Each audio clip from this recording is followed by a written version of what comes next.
तदबीर से बिगड़ी हुई तकदीर बना ले, चालाकी कर, काहीतरी कर, अपनी तकदीर, अपने पे भरोसा है तो एक दांव लगा ले.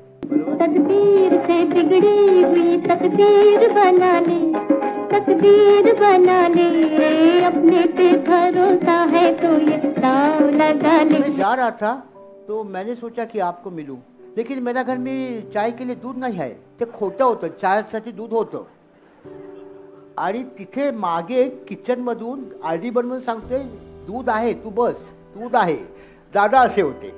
दादाने हार्मोनियम काढलं, हे गाणं वाजवलं आणि म्हणाले, जाने वो कैसे लोग थे जिनके प्यार को प्यार मिला.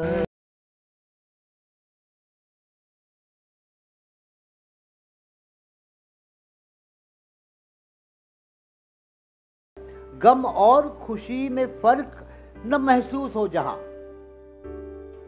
सुख आणि दुःख याच्यात काहीच अंतर नाहीये, अशा ठिकाणी मी पोहोचलोय.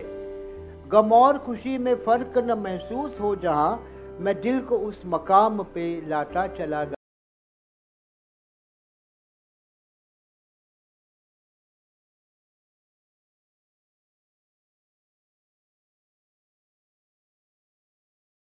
खुदा और ज़मी पे हम, आजकल वो इस तरफ देखता है कम. आसमां पे है खुदा और ज़मी पे हम, आजकल किसी को वो टोकता नहीं. देव कुणालाही थांबवत नाही. चाहे कुछ भी कीजिए रोकता नहीं. हो रही है लूट मार, फट रहे हैं बम, आसमां पे है खुदा और ज़मी पे हम. एक गाणं होतं, जिंदगी भर नहीं भूलेगी वो बरसात की रात. विचारले न मी अंबराला, विचारले न मी वाऱ्याला, विचारले न मी अंबराला, विचारले न मी वाऱ्याला, तुझ्या मिठीचा निरोप आला. मिठीत मी मोहरून आले. आताच हा दूर तारकांचा कुठेतरी काफिला निघाला. आताच हे चांदणे गुलाबी हळूच मी पांघरून आले. धन्यवाद. अमरीश सर बसलेले आहेत तिथे. आत्ता वरती सुधीर पटवर्धन सरांचा फार छान एक लघुपट होता, चित्रकला आणि एकूणच हे जे भावविश्व आहे त्याविषयी. त्यात एक फार छान वाक्य होतं, आधी चित्रकला पाहूया, कळूया, कळणं समजणं ही नंतरची गोष्ट आहे, आधी पाहूया आपण. मला इथे T.S. एलियट या कवीचं एक वाक्य आठवलं. त्याचं फार सुंदर वाक्य आहे. तो असं म्हणतो, good poem communicate before it is understood. कवितेचा आधी फील आला पाहिजे, कळणं नंतरची गोष्ट. हा फील कसा आणायचा ते अमरीश सर सांगतात आणि त्यासाठी त्यांना आपण इथे आमंत्रित केलं आहे. आणि हे त्यांना त्यांच्या वडिलांनी सांगितलं होतं आणि याचा उल्लेख त्यांनी त्यांच्या पुस्तकात केला आहे. म्हणून सुरुवात मी त्यांनी करतो. एकदा जोरदार टाळ्या त्यांच्यासाठी झाल्या पाहिजे. आपण आधी त्यांचं स्वागत करूया आणि मग मी गिरीश सरांना विनंती करणार, ते सुद्धा त्यांच्यासोबत तिथे बसतील. इंडियन एक्सप्रेस समूहाचे मुख्य कार्यकारी अधिकारी माननीय जॉर्ज वर्गीस सरांना मी विनंती करतो, त्यांच्या हस्ते आपण अमरीश सरांचं स्वागत करूया. मी अंबरीशच्या कार्यक्रमासाठी सूत्रसंचालन किंवा अशी काही गरज नसते. अंबरीशला मध्ये मध्ये टाळी द्यायची सवय, कोणीतरी घेणारा हवा, म्हणून मी फक्त बाजूला आहे. अंबरीश हे एक नैसर्गिक झरा आहे, त्यामुळे नळ बंद करा, पाईप लावा वगैरे अशी काही करायची गरज नसते. माझा मित्रापेक्षा मार्गदर्शकापेक्षा उर्दूमध्ये खूप छान शब्द आहे, चारागर, बरोबर? चारागर. असा एक कंदील धरून आपल्याबरोबर कोणीतरी असतो, असा व्यवसायामध्ये माझ्या ज्येष्ठ आहे. मला मनापासून त्याचं स्वागत करतो. आजचा विषय आहे सुरेश भट आणि साहिर लुधियानवी. आता हे दोन एकत्र का, हा एक साधा मुद्दा असू शकेल. कारण भट साहेब म्हटलं की ते माला ऊन टाक दीप मलमली तारुण्य माझे वगैरे वगैरे, ते तर ठीक आहे, छान वाटतं ऐकायला. ते ऐकायचंही नंतर वय निघून जातं. पण मला ते आणि ह्यांच्यामधलं साम्य काय आढळतं. हा विषय एवढाच फक्त बोलतो आणि अंबरीशकडे देतो, मी जास्त वेळ घेत नाही. जला दो इसे फूक डालो ये दुनिया, साहिर लुधियानवी इकडे म्हणतायत. त्याच वेळेला भट साहेब, आम्ही जिवंत राहू, आम्ही जिवंत राहू, आम्हीच ते उद्याचे आकाश रंग पाहू. तर हा आकाश रंग आहे, हा दोन्हींच्या काव्यामधला एक समान धागा आहे, एक बंडखोरी आहे. एरवी मराठी कवितेमध्ये म्हणजे गझलेमध्ये, मांडणीमध्ये ती कमी प्रमाणात आली, कारण आधी माधव जुलियन यांच्यापासून गझल सुरू झाली, मध्ये एक वेगळी शाखा भाऊसाहेब पाटणकरांनी अमरावतीला ती सुरू केली, नंतर भट, आणि मग आता नंतर ते यमकामध्येच सगळेजण अडकले. पण साहिर लुधियानवी कशामध्येही अडकले नाहीत. आणि ते आवडण्याचं दुसरं कारण म्हणजे, ते फक्त सांगतो आणि थांबतो, की त्यांचा प्रचंड चांगला मराठीत त्याला खूप वाईट अर्थ आहे, माज. म्हणजे साहिर लुधियानवी यांचा माज हा प्रेम करावा असा होता. संगीतकारापेक्षा 1 रुपया मी जास्त मानधन घेईन. या माझाला मला वाटतं आपण कौतुकाने त्याचं स्वागत करायला हवं. अंबरीश, धन्यवाद. हल्ली आपण ॲटिट्यूड असा एक शब्द ऐकतो. नवीन पिढी खूप पुष्कळ ॲटिट्यूड दाखवते किंवा लोक दाखवतात ॲटिट्यूड. हल्ली ॲटिट्यूड वगैरे काय नसतं, असतो अहम आणि असतो अहंकार. तर अहंकार तर कधीच दाखवू नये, आणि अहम फक्त मीराबाई, तुकाराम, ज्ञानेश्वर आणि कबीर यांना दाखवण्याचा अधिकार आहे, कवींना आणि साहिर लुधियानवीला दाखवण्याचा आहे, सुरेश भटांना दाखवण्याचा आहे. त्यामुळे हा मुद्दा गिरीशसुद्धा अत्यंत योग्य आहे. गेले 8 दिवस हा लिटफेस्ट सुरू आहे आणि वेगवेगळे कार्यक्रम लोकसत्तेने, पुस्तक प्रकाशन, आज चित्र, सुधीर पटवर्धन केवढा मोठा माणूस आहे हो, हां, पूर्ण अर्बनायझेशनचा प्रोसेसच तो पकडतो. पूर्ण मुंबईचं अर्बनायझेशन आणि ती माणसं, त्यांचे ते इतके डिस्टोपियन चेहरे असतात आणि तरी ते इतकं सुखद असतं. त्यांचं होतं, गाणं होतं, नाटकाचे प्रयोग होते, पुस्तकाचं प्रकाशन होतं. रसिकांसाठी, मुंबई मेट्रोपॉलिटन रिजनच्या रसिकांसाठी ही हुरडा पार्टी होती, सांस्कृतिक हुरडा पार्टी असं मला वाटतं. आणि उत्तम प्रकारे, बघा लोकांना आवडलं ते, आणि उत्तम प्रकारे त्याचं आयोजन केल्याबद्दल लोकसत्ता परिवार, लोकसत्ताची टीम आणि माझे मित्र गिरीश कुबेर यांचं मी अभिनंदन करतो आणि त्यांचे मी आभार मानतो. आता गिरीशचा ठाऊक आहे, पण तुम्हाला ठाऊक नाही आहे. कमीत कमी गेल्या 10, 15, 20 वर्षात कमीत कमी 10-12 वेळा असं झालं आहे की मी ठाण्याला खूप उशिरा आलो आहे आणि तो एक कधी नाका आहे आणि तिकडे भुर्जी पण मिळते, चहा पण मिळतो. अभिजित तामाणे, मी आणि असे आम्ही, मला वाटते पहाटेचा मुर्गा बाग दे तक हम लोग वहाँ पे गुफ्तगू करते थे और बातें करते थे और शेर व शायरी करते थे. वो आज मैं आपके सामने कर रहा हूँ, आपको शरीक कर रहा हूँ उस फेस्टिवल में. सुरू करतो.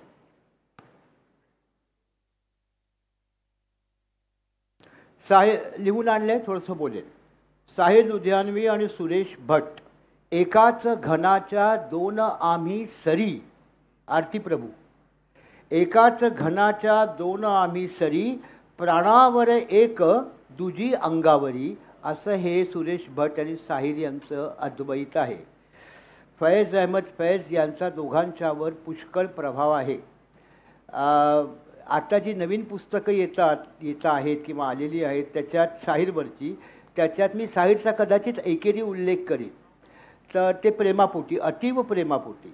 तर ते त्यांना फैजियन पोएट असं म्हणतात. म्हणजे फैजचा इतका प्रभाव.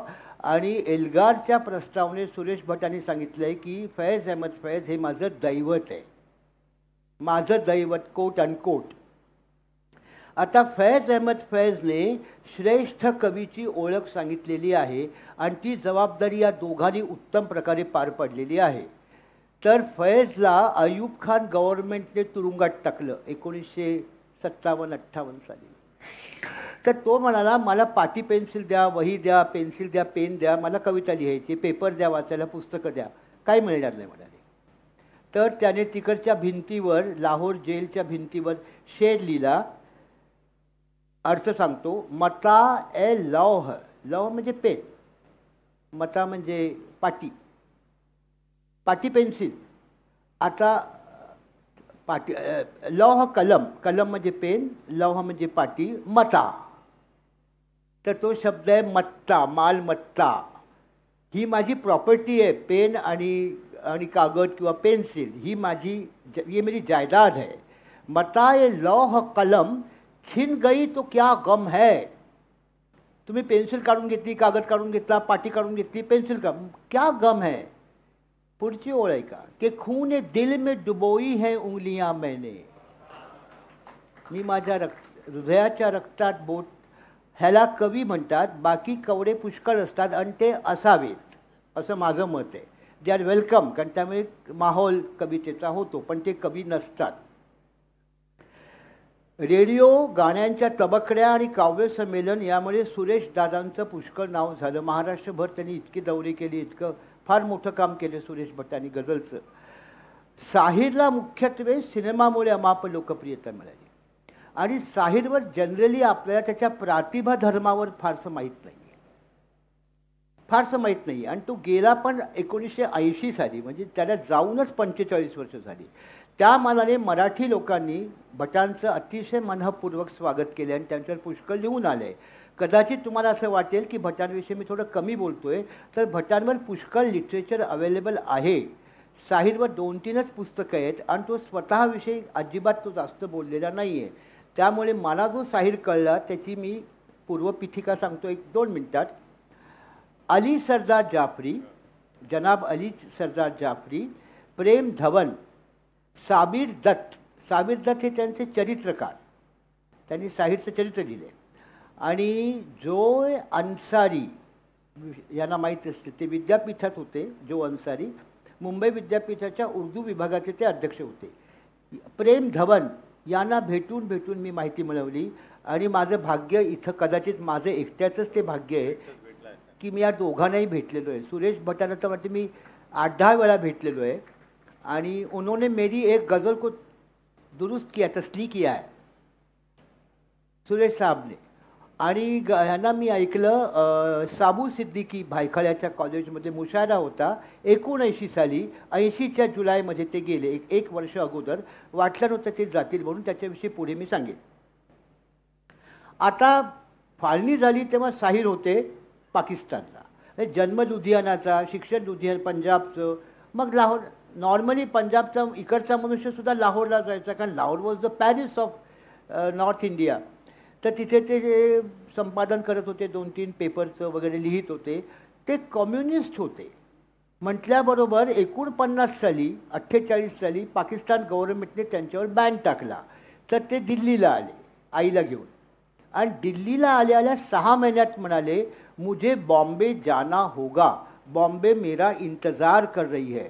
तर ते म्हणाले की आता लग्नाचं वय झालं आहे, कोणतरी मैत्रीण असेल मुंबईची. बोले नाही, सिनेमा मेरा इंतज़ार कर रही है. त्यांना सिनेमात गाणी लिहायची प्रचंड इच्छा होती आणि ते इथे आले. पहिलं पिक्चर त्यांचं अनिल बिश्वासचं म्युझिक आहे. प्रेम धवन यांच्यामुळे ते पिक्चर त्यांना मिळालं. आझादी की राह पर की असं काही त्याचं नाव आहे, आणि ते काय फार गाजलं नाही. त्याच्यानंतर येतं ते फॅन्टॅस्टिक कॉम्बिनेशन एस.डी. बर्मन आणि फॅन्टॅस्टिक ठंडी हवाएं लहरा के आए, रुत है जवां तुमको यहाँ कैसे बुलाए, ठंडी हवाएं. क्या गाना बनाया ते ह्याच्यातलं नौजवामधलं. पण त्याच्याहूनही जास्त चांगलं गाणं, त्याच्याहूनही गाजलेलं गाणं, ज्याच्यामुळे साहिरचा सिक्का पक्का झाला. तर झालं असं की बर्मन दादा, हे मला एस मुखर्जींनी सांगितलं, बर्मन दादा प्रचंड मुंबईला कंटाळले. ते म्हणाले इथे अड्डा कल्चरच नाही आहे म्हणाले. हे सगळे मारवाडी गुजराती लोक म्हणे पैसे टाकतात, संध्याकाळून पैसे मोजतात आणि घरी जातात, कोणीच मारत नाही म्हणाले. बोलला तो. हे नंतर मला मन्नादाने पण कन्फर्म केलं की हां दादा का. आणि दादांचे 3 पिक्चर आपटले होते, ते काय 8 दिन आणि काय ते सगळे आपटले होते. ते एस मुखर्जीला म्हणाले आम्ही जाठी कोलकाता बाहेरचे जाठी, म्हणून मला नाही जमणार इथे.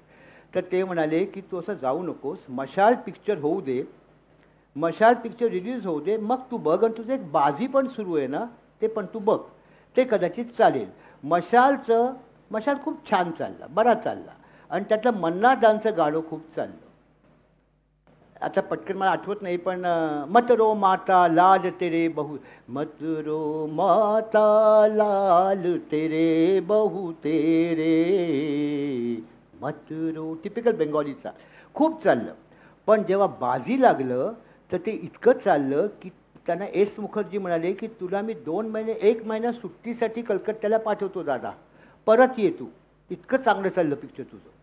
तर ते कलकत्त्याला गेले, घरी गेले, आंघोळ बिंघोळ केली आणि दुपारी ते बाहेर येतात.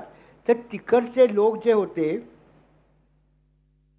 म्युन्सिपल कॉर्पोरेशनचे ते काम करत होते आणि ते गाणं म्हणत होते, तदबीर से बिगड़ी हुई तकदीर बना ले, अपने पे भरोसा है तो हैया दाव लगा ले. बर्मन इतका खुश झाला, धोतर सोडायचं बाकी झालं त्याचं. तुम्हाला म्युन्सिपल कॉर्पोरेशनचे लोक हे आणि ते बंगाली तकदीर से तदबीर से तकदीर, आणि बापरे बापरे बाप. त्याने फोन केला, आम्ही खूप भालो यशस्वी म्हणाले, मी किथे यशच ये परत म्हणाले. आपण आता ते गाणं ऐकू, तदबीर से बिगड़ी हुई तकदीर.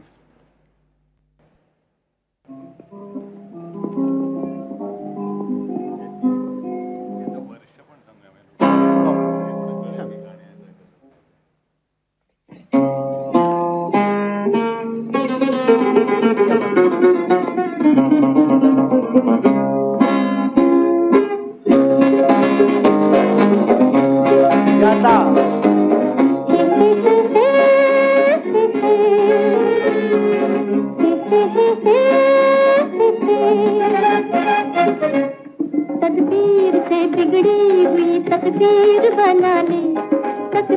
बना ले, अपने पे भरोसा है तो ये दाव लगा ले. आता या गाण्याची गंमत अशी आहे की हे गाणं तदबीर म्हणजे युक्त्या प्रयुक्त्या, तदबीर से बिगड़ी हुई तकदीर बना ले, चालाकी कर, काहीतरी कर, आपली तकदीर, अपने पे भरोसा है तो एक दाव लगा ले. बरोबर. तर ती आहे गझल लिहिलेली. गझल कागदावर गझल लिहून मी गझल लिहिली असं होत नाही. हाँ, गज़ल एक आत्मा असतो, गज़ल की एक रूह होती है. अगर आपने गज़ल कागज़ पे लिखी और मुझे आप कह रहे हैं कि ये गज़ल है तो उतना काफ़ी नहीं है. उसकी रूह भी गज़ल की होनी चाहिए और वो गाने में उतरनी चाहिए. यहाँ पर ये कैबरे का क्लब का गाना बनाया तो उन्होंने लिख के दिया इनको, बोले मैंने गाना लिखा है दादा आप पढ़िए. हाँ अभी हम करेगा. आणि त्यांनी ते केलं क्लबचं गाणं. ते जेव्हा ऐकवलं तर हे बोंबलायला लागले साहिर साहब, अरे मैंने आपको गज़ल दी, इतनी निखालिस गज़ल, और आपने इसका क्या किया. तो ते बोले इसको हिंदी सिनेमा बोलता है, हमको इसका अनुभव आया है. तुम मालिक को जो देगा मालिक उसका कुछ भी करेगा. तुम गज़ल दिया उसने उसका क्लब का गाना बनाया. तर ते म्हणतात, साहिर साहेब म्हणतात की मी पहिला धडा शिकलो की हिंदी सिनेमात कधी काय कुठे काय होईल माहीत नाही.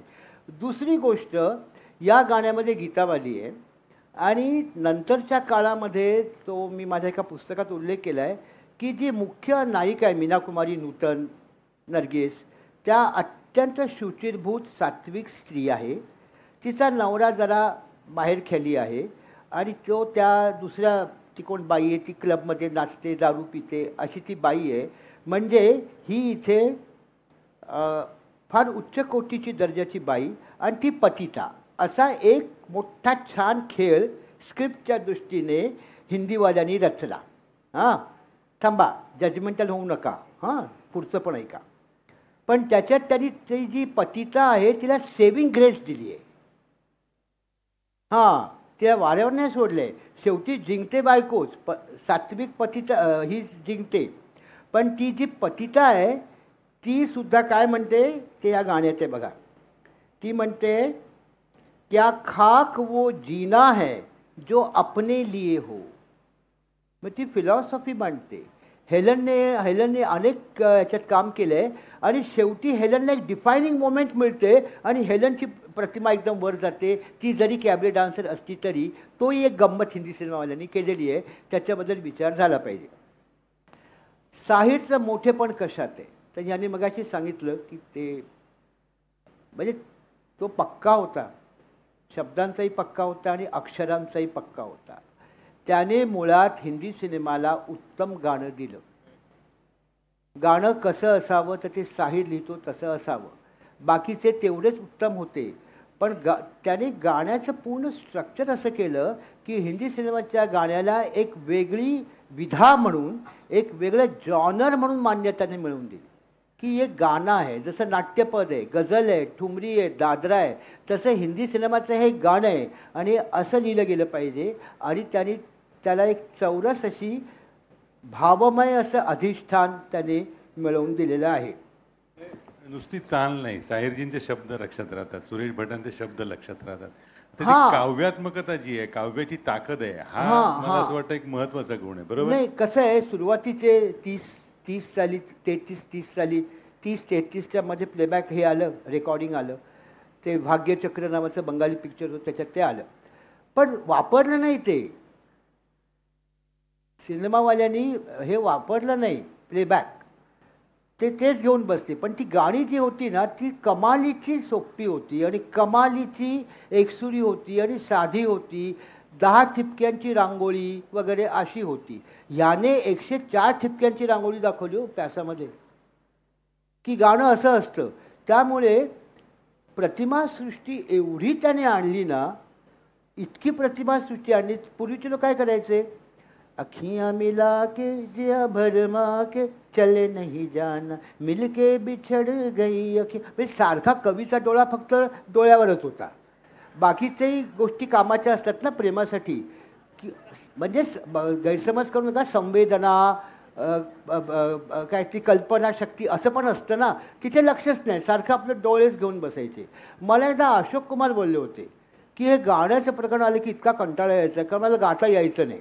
मला एका गुरुकडे पाठवलं तर तो म्हणाले 6 महिने एकच ओळ, बीरज में धूम मचायो शाह बीरज. 6 महीने के बाद मैंने बोला ये जो शाम है उसने जो धूम मचाई आगे क्या हुआ, तुमको अभी गाना आता नहीं है.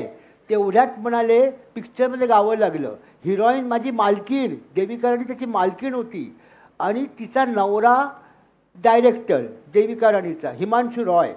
झाडाच्या खाली आम्ही दोघं गातोय आणि माझ्या बहिणीचा, माझा मेहुणा बहिणीचा नवरा असिस्टंट डायरेक्टर, आणि ते दोघे सांगताय नजदीक जाओ, हिरोईन का नजदीक. अहो ती मालकीण आहे, हिरोईन का कितना नजदीक जाएगा.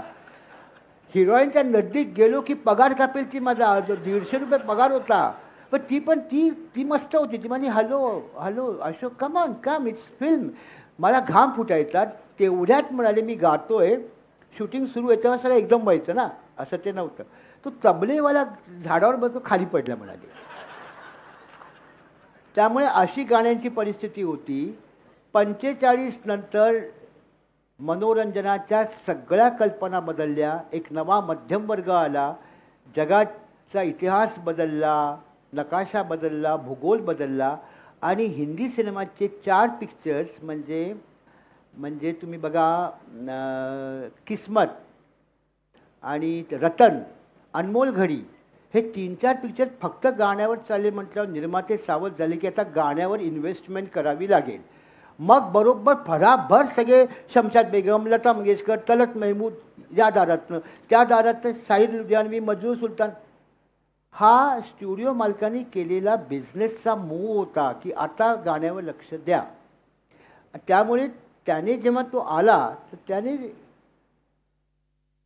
त्याने गाण्यांचं पूर्ण उसका हुलिया बदल दिया गाने का. अच्छा गाना मल्टी डिमेंशनल दिखता है, 3 डिमेंशनल दिखता है, ऐसा हुआ. त्यांची ती मुळातली ती कविता होती, तलखिया साहिरजींचा, त्यांची गाणी. म्हणजे नंतरचा तो एक भाग आला की आधी आम्ही सुरावट बनवतो आणि त्याच्यात तुम्ही शब्द घाला. तो नाही म्हणाला, सांगते, तो नाही म्हणाला. आधी ते चाल लावायचे आणि सांगायचे आता शब्द भरा. तो मला मी अजिबात करणार नाही, माझ्या कविता तयार आहेत लिहून, तुम्ही त्याला चाल लावा. आता आपण त्याचा दुसरा सिनेमा आहे ज्याने पूर्णपणे प्यासामुळे हिंदी चित्रसृष्टीत साहिरचं म्हणजेच उत्तम काव्याचं युग सुरू झालं. प्यासा हा हिंदी चित्रसृष्टीचा दरबारी कानडा आहे. बाजी, मिस्टर मिसेस 1955, आरपार वगैरे वेगवान थरारपट, म्हणजे ज्याला सिनेमाचे अभ्यासक नोआ फिल्म जसं म्हणतात, NOIR, म्हणजे काल्पट सिनेमा. म्हणजे रस्ते काळे, त्या पिवळे ते दिवे, ते ओले रस्ते, त्याच्यात तो चोर पळतोय, मागे पोलीस, क्लबमध्ये ती बाई गाते, असे सिनेमे तो काढत होता. ते सोडून तो एकदम आशयघन आणि अर्थगर्भ सिनेमाकडे वळला. त्याला कारणीभूत ठरला, जसं हा म्हणाला, साहिरचा तलखिया हा कविता संग्रह जो 46 साली छापून आला. त्या कविता संग्रह वाचून त्याला असं वाटलं आपण या कवीवर सिनेमा काढावा. म्हणजे थोडक्यात प्यासा सिनेमा साहिरवर आहे. आणि साहिरची सुरुवात जर बाजी आणि प्यासाने दणदणीत होते, तर त्याचा जो अंत आहे तो पण दणदणीत होतो. तो कभी कभीमध्ये कवीची भूमिका, मैं पल दो पल का शायर हूं, त्याचा आपण उल्लेख नंतर करू. प्यासा ही साहिरची गोष्ट आहे. साहिरने प्यासामध्ये सगळ्यात प्रथम म्हणजे प्रोटेस्ट पोएट्री आणली. त्याच्या अगोदर अखिया मिला की जिया भरमाकेवाल्याला कळतच नव्हतं. अय्या जी मैं बैठी गुइया आहे, सय्या आहे, अय्या मैं क्या करू, अशीच ती गाणी होती. याने एकदम रसरशीत, दणदणीत आणि मस्क्युलर प्रोटेस्ट आणला. जला दो जला दो जला दो ये दुनिया अगर मिल भी जाए तो क्या है. त्यावेळी नेहरूंचं सरकार होतं, हा मुद्दा महत्त्वाचा नाही आहे. ते कोणाचंही सरकार असतं तरी गुरुदत्तने हाच सिनेमा काढला असता का. हां, त्यामुळे काही काही लोक असं म्हणतात की नेहरूंचं सरकार होतं ते बघा. त्या don't get into all this petty details. Think of the higher themes. Higher theme is कवी हा बेसिकली अँटी एस्टॅब्लिशमेंट असतो. जेव्हा देशाचे मोठ्या देशांचे राष्ट्रपती कुठेतरी भेटत आहेत मोठ्या ठिकाणी आणि क्युकंबर सँडविच खात आहेत आणि आता जगाची प्रचंड वाट कशी लावायची, नवे बॉम्ब कसे तयार करायचे, असं अमेरिका रशियाचे अध्यक्ष बसलेत, तेव्हा आत येतो कवी आणि तो लाथेने त्या आधी टेबल उडवून लावतो आणि मग तो आग लावतो त्या रूमला. तो पोएट आहे. पोएट्स नाही, एलियटचं वाक्य आहे, poets are the unacknowledged legislator of the world. संसद, लोकसभा, विधानसभा जे काय असेल ते कायदे करतात, ठीक आहे, क्रिमिनल प्रोसिजर कोड सगळं त्यांनी करावं. पण जग ज्याच्यावर चालतं, माणुसकीचा, चिरंतन माणुसकीचा कायदा तो फक्त कवीच करतो, हे प्यासाने सिद्ध केलं. खरा लोकप्रतिनिधी असायला हवा. हां, आणि तो जो कवी असतो तो खरा लोकप्रतिनिधी असतो, हे त्याने दाखवून दिलं. आणि बरं, पुन्हा कसं आहे, प्यासामध्ये जला दो जला दो जला दो ये दुनिया आहे आणि जाने क्या तूने कही जाने क्या मैंने सुनी. काय अर्थ आहे सुनीमध्ये. जाने क्या तूने कही जाने क्या मैंने सुनी बात कुछ बनी गई जाने. हे सेडक्शन सॉन्ग आहे. आपल्याकडे त्या लक्षात नाही आलं. आपण तेव्हा काय असतं, खूप सात्विक विचार घेऊन जगलं ना तर मग आयुष्याची खरी बाजू दिसत नाही. आपण मग ते सात्विक कुठे सात्विक असं करत बसतो. टू मच ऑफ सात्विक झालं आणि त्यामुळे त्यावेळची पिढी ना अशी बरीचशी सात्विकच निघाली. त्यांना वाईट काय असतं जगात काही माहीत नसतं. असा एक फार गुलगुलीत गुलाबी असा भाबडेपणा असा ती त्याला शेड्यूल्स करते. तुम्ही प्लीज जाऊन ते घरी गाणं बघा. तिने डोक्यात पदर घेतला, तिथे मागे बघून सांगते, ये माझ्या मागे, ये माझ्या मागे. काय सुंदर गाणं आहे हो. आणि तिसरं गाणं येते,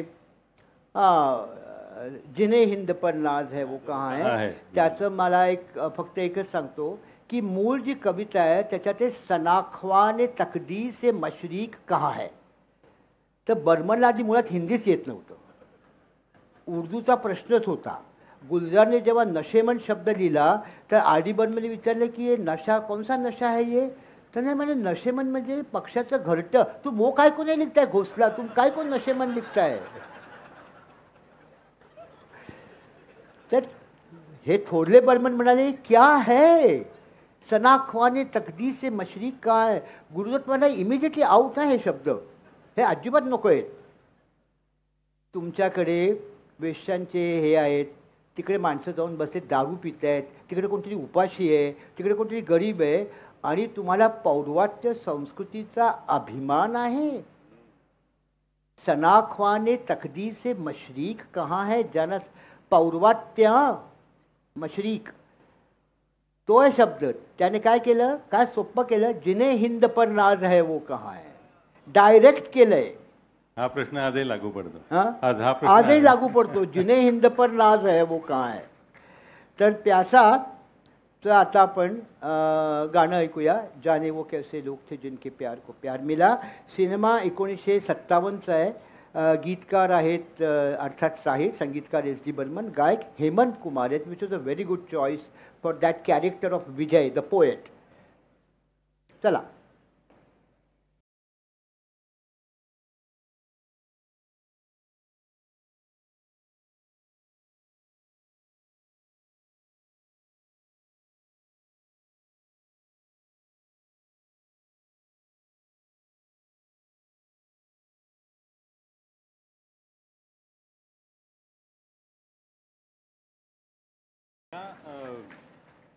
हे एकाच वेळेला बंड हां आणि एकाच वेळेला प्रेमभावना, हा एक पुढचा मुद्दा माझा तोच आहे. काय बात आहे. पण पुढच्या मुद्द्याकडे जाण्या अगोदर या गाण्याची सांगतो. गाणं तयार झालं, हे मला इंडस्ट्रीतला एका म्युझिशियन सांगते, तो बर्मन दादाकडे काम करायचा. तो म्हणजे दादा जरा किंकी होत्या डोक्याने. हां, ते लहरी होते, ते थोडेसे म्हणजे असे होते की समजा एकदा कार्तिक कुमार किंवा सतारचे कोणतरी असे चालले होते त्यांच्या घराकडून. द जेट, घराचं नाव द जेट, सांताक्रूजला. जाऊया त्यांच्याकडे म्हणाले. गेले तर दादाने दार उघडलं. SD बर्मनने, तुम इधर क्या करता है. सुबह सुबह मैं जा रहा था तो मैंने सोचा कि आपको मिलूं, लेकिन मेरा घर में चाय के लिए दूध नहीं है. ते खोटं होतं, चायसाठी दूध होतं. आणि तिथे मागे किचनमधून RD बर्मन सांगतोय दूध आहे, तू बस, दूध आहे. दादा असे होते. दादाने हार्मोनियम काढलं, हे गाणं वाजवलं आणि म्हणाले, जाने वो कैसे लोग थे जिनके प्यार को प्यार मिला, हमने तो जे हमनेवर आले तर म्हणाले पंजाब सिंध, तेच आहे तेच आहे. पंजाब सिंध गुजरात मराठा उधर से हम लिया म्हणाले. हा म्हणजे आपण समांतर सतत बघतोय. म्हणजे हे 57 सालचं गाणं म्हणालास तू, प्यासा. प्यासा. त्याच्यातली तरलता, त्याच्यातली बंडखोरी, हां, आणि त्याच्यानंतर म्हणजे सुरेश भटांकडे पुन्हा आपण गेलो तर 77-78चा सिंहासन आहे. हो.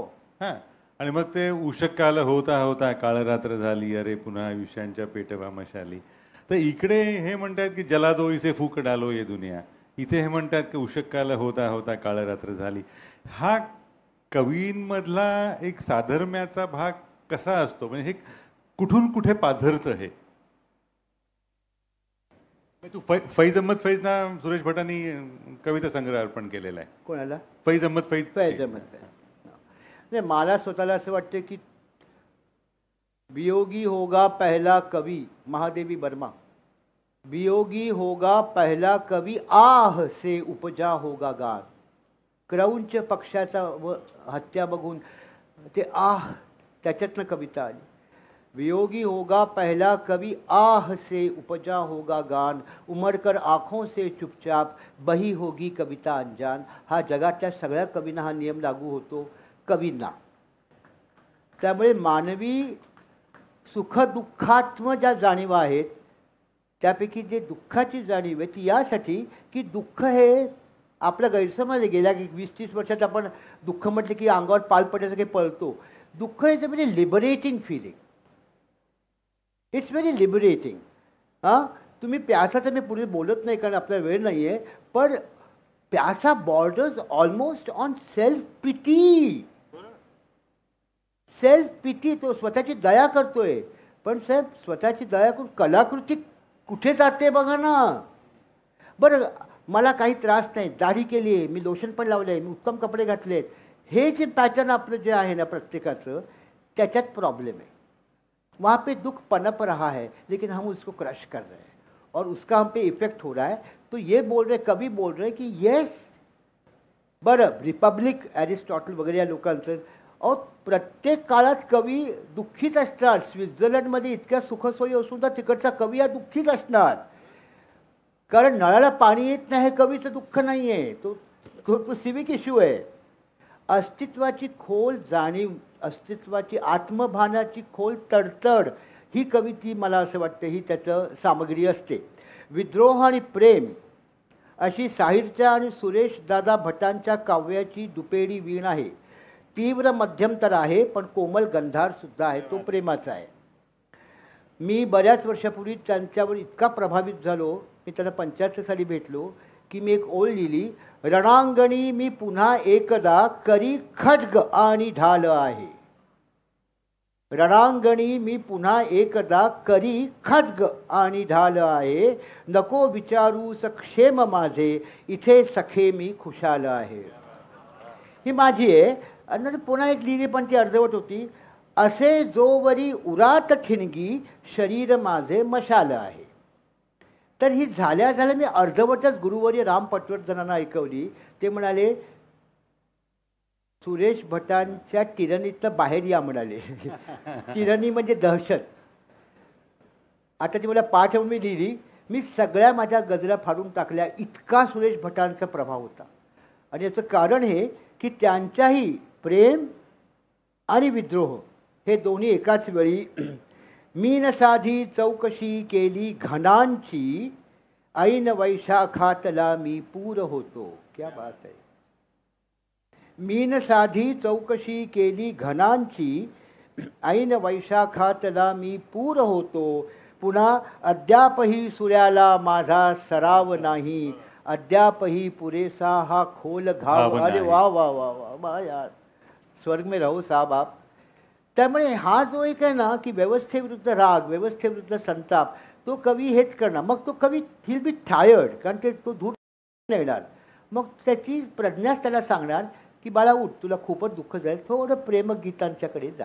पण त्याच्या आधी असा तो, सॉरी हां, त्याच्या आधी म्हणजे भटांच्या कवितेमध्ये ना एक कधीतरी उद्विग्नता दिसते, साहिरच्या कवितेत का दिसत नाही ते? म्हणजे मरणाने केली सुटका, जगण्याने छळले होते, ते थोडं आता म्हणजे हे अकॅडमिक डिस्कशन आहे, आपण काय हे नाही करत, पण तुझा मुद्दा बरोबर आहे। मला आज 2 दिवस मी वाचतोय भट, त्या भटांच्या काही फ्रेजेस मला आता नाही आवडल्या। खूपच स्वतःकडे कमीपणा, खूपच स्वतःकडे माझं आता मी मरतोच आहे, तर ते थोडं मजाज टाईप वाटायला लागलं मला। मजाज कवी असे होते किंवा मीर तकी मीर असे होते, पण साहिर असा नव्हता, कारण फैज असा नव्हता। त्याने फैजकडून जे घ्यायचं ते घेतलं, अनुकरण नाही केलं, अनुसरण केलं, ते पण त्याने प्रतिमा आपल्या वापरल्या। पण तो हे सांगतो की भटांच्यात आणि साहिर साहेबांच्यात आणखीन एक साधर्म्य असं आहे, दोघांनी स्त्री मनाची वेगवेगळी मनोज्ञ रूपं आपल्यासमोर सादर केलेली आहेत आणि ती अतिशय लाघवी, अतिशय सुंदर। ती स्त्री सुंदर आहे, लावण्यवान, तर ठीक आहे, बाह्य सौंदर्याचं आपल्याला काही फार नाही, पण मनाने कोमल आहे, ती मृदुल आहे, पण वृत्तीने कठोर आहे। तिचं मन कोमल आहे पण जीवनवृत्ती तिची दृढनिश्चयी आहे आणि ती कठोर आहे। आणि दुःखात सुद्धा त्यांच्या कवितेतल्या नायिकेचं जीविताचं भान सुटत नाही आणि प्रेमाचा गाढ आणि गूढ अनुभव जर मिळाला त्या स्त्रीला तर ती एकच करते, ती हर्षभराने नाचते आणि हा त्या स्त्रीसाठी आणि समस्त स्त्रियांसाठी तो लिबरेटिंग एक्सपिरियन्स असतो। असं त्यांचं साहिर साहेबांचं एक सुंदर गाणं, it is almost a swing song. मी गाणं सांगत नाही पण माझं अतिशय आवडीचं गाणं आहे, पुढचं गाणं।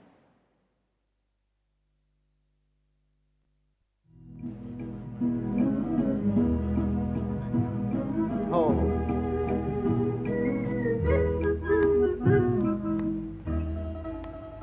थोडं मोठं करायचं।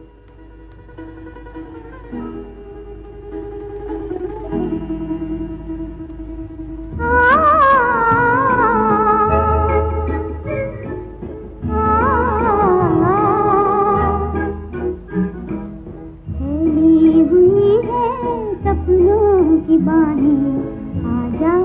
चल दे कहीं दूर, वही मेरी मंजिल वही तेरी राहें, आजा चल दे कहीं दूर। फैली हुई है सपनों की बाहें, आजा चल दे कहीं दूर, वही मेरी मंजिल वही तेरी राहें, आजा चल दे कहीं दूर।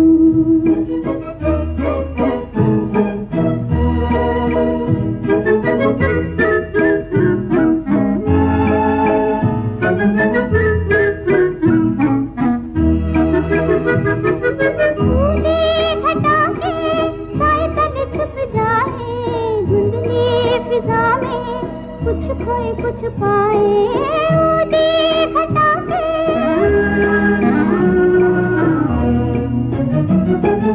उड़े घटाके साए तले छुप जाए धुंधली फिजा में, कुछ खोए कुछ पाए सांसों की लय पर कोई ऐसी धुन गाए, दे दे जो दिल को दिल की पनाहे, आजा चल दे कहीं दूर, फैली हुई है सपनों की बाहें, आजा।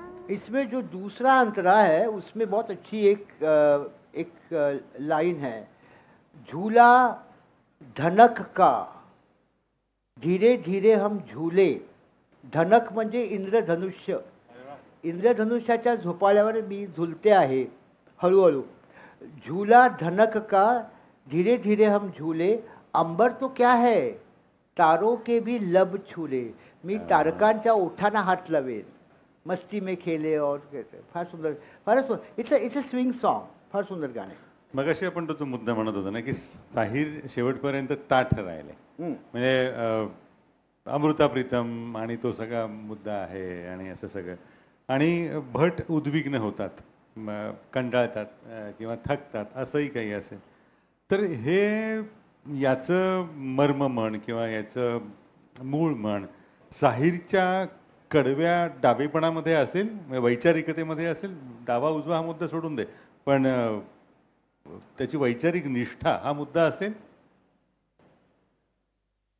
तसे भट साहेब पण अँटी एस्टॅब्लिशमेंटच होते, म्हणजे ते उजवे नव्हते, त्यांनी तर बौद्ध धर्म स्वीकारला शेवटी भटांनी, आणि भटांचं सगळं लिखाण हे शोषित वंचितांच्या बाजूनच तसं होतं.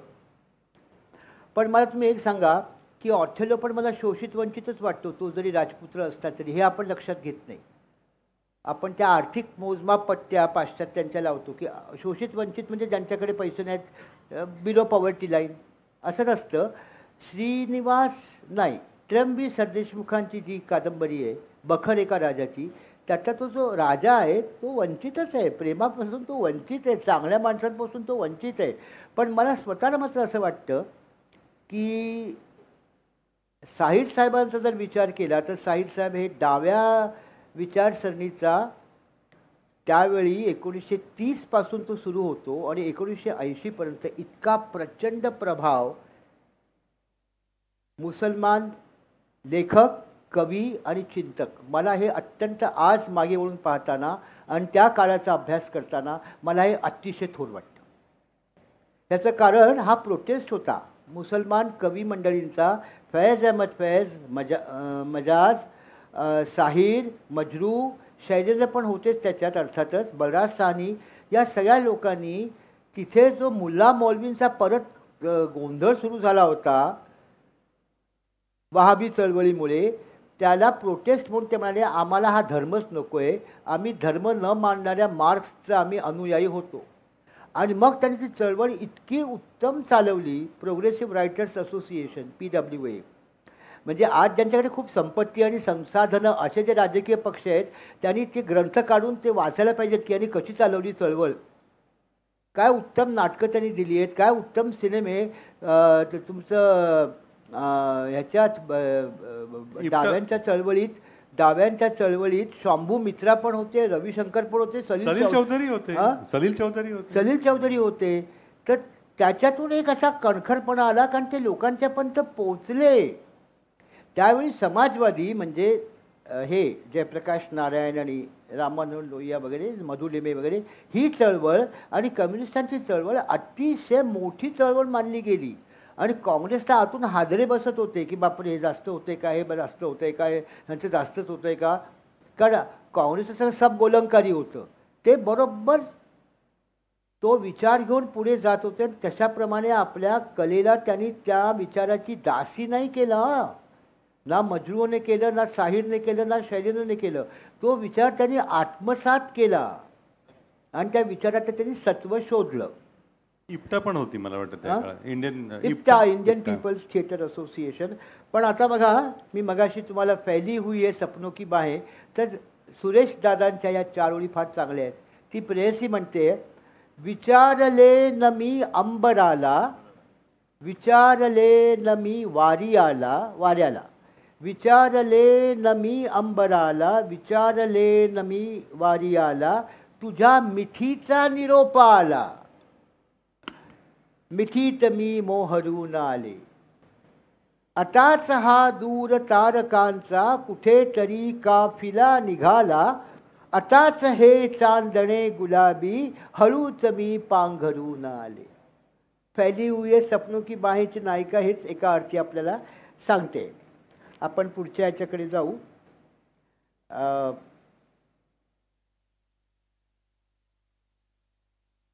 साहिरचा प्रॉब्लेम हा झाला होता की साहिर, ते आता तुम्हाला कदाचित माहीत असेल, साहिर हा गुज्जर जमीनदार घरातला होता. तो गुज्जर होता, गुज्जर समाजाचा होता आणि मोठे जमीनदार लुधियानाचे.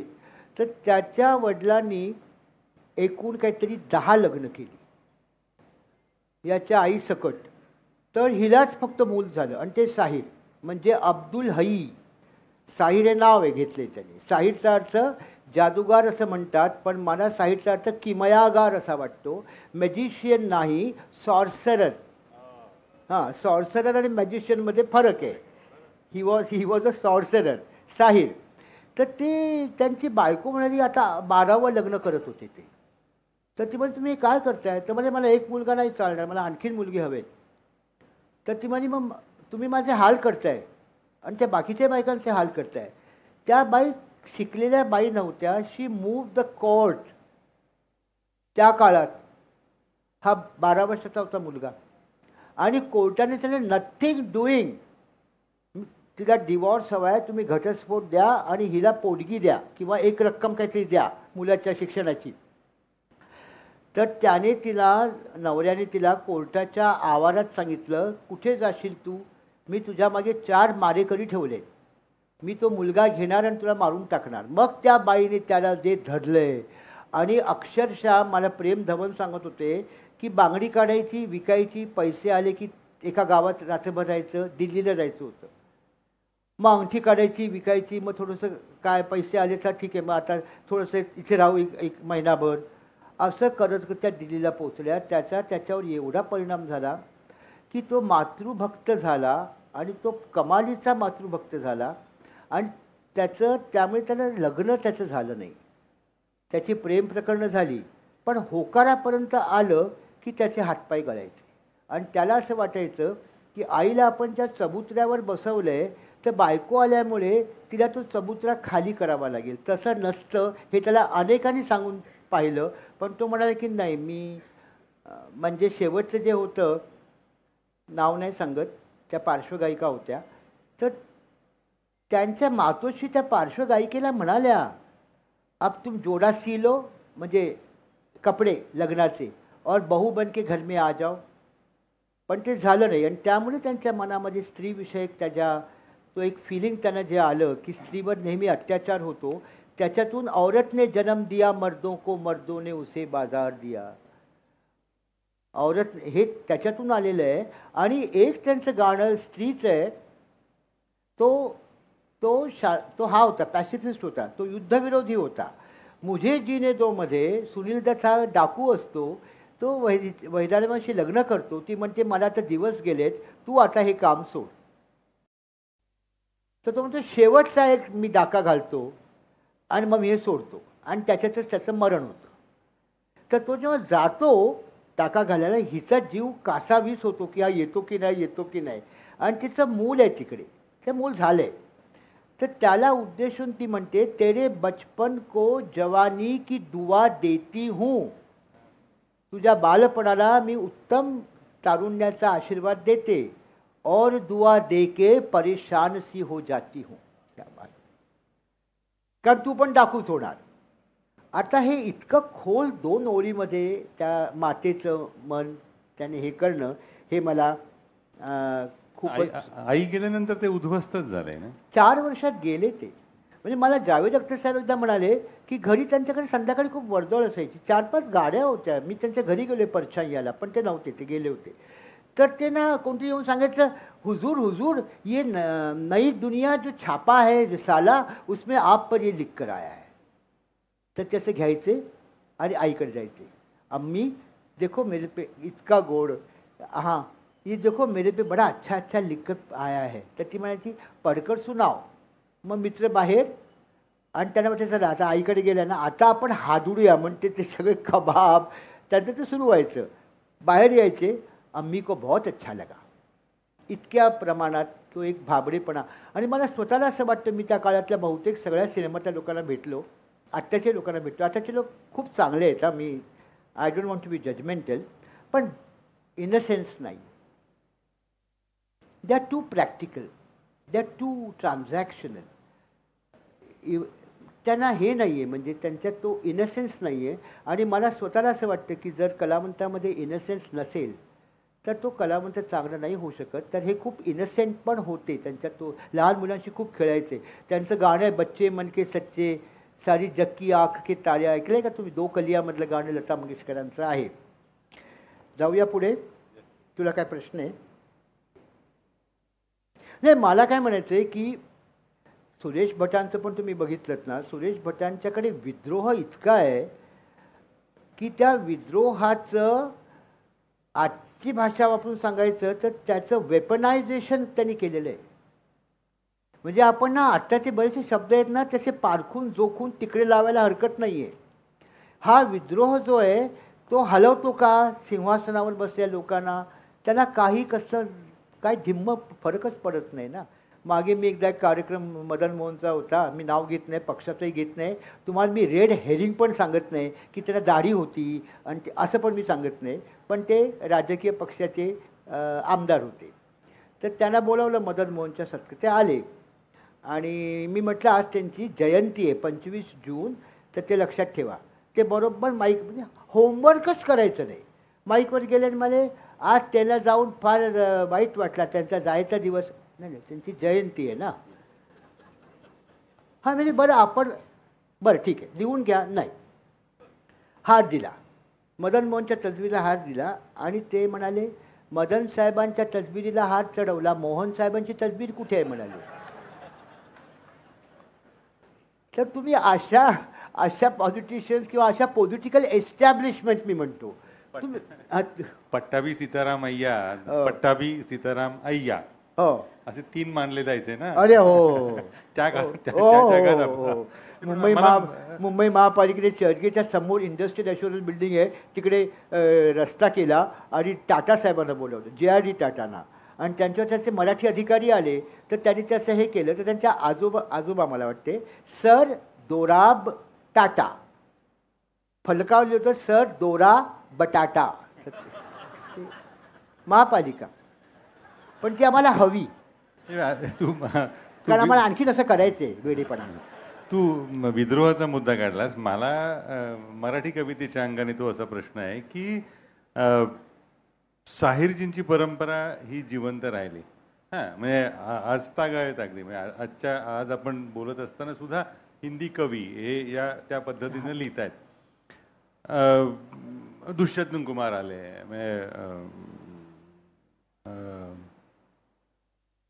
कौन कहता है आसमान को सुराख नहीं होता, एक पत्थर तो तबीयत से उठा लो, किंवा